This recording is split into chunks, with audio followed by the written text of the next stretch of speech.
নিম বেগুন দিয়ে প্রথম পাতে ভাত হলে কিন্তু মন্দ হয় না। ফাল্গুন মাস তো পড়েই গিয়েছে, তো নিম পাতার সিজন চলে এসছে। এই সময় নিম পাতা, কচি নিম পাতা বা নিমের ফুল ভাজা কিন্তু খেতে অসম্ভব ভালো লাগে। আর সিজনের জিনিস বলুন এই সময়ই তো পাওয়া যায়, সব সময় তো আর চাইলেও পাবো না এগুলো। এই সিজনের জিনিসটা সিজনে খাওয়ার ভালো। তো সেই মতো আমি কিছুটা কাঁচা নিম পাতা অল্প একটু নুন হলুদ দিয়ে ভেজে নিয়েছিলাম আর কি। আর তার সাথে একটু বেগুনও দিয়েছিলাম, কারণ কাঁচা নিম পাতাটা না একটু বেশিই তেতো হয়। উচ্ছের তেঁতোটা খাওয়া যায়, কিন্তু নিমপাতার তেঁতোটা এত বেশি হয়, খেতে একটু সমস্যাই হয়।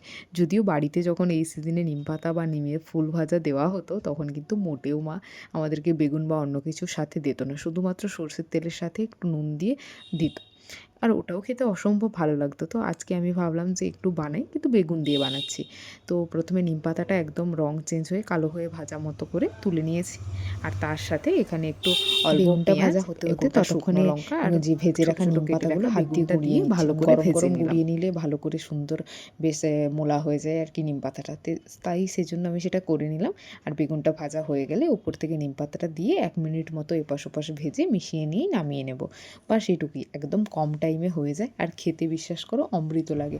গরম ভাতের সাথে অল্প একটু সর্ষের তেল দিয়ে এটা খেলে কিন্তু মন্দ হয় না। আর ফাল্গুন মাসে এমনিতেও বলে একটু নিম পাতা খাওয়া উচিত। তো তোমরা কারা কারা খেয়েছো আর কারা কারা এখনও খাওনি সেটা কিন্তু অবশ্যই জানাবে। আর অবশ্যই যারা এখনও খাওনি একবার খেয়ে ট্রাই করতে পারো, আশা করছি ভালো লাগবে।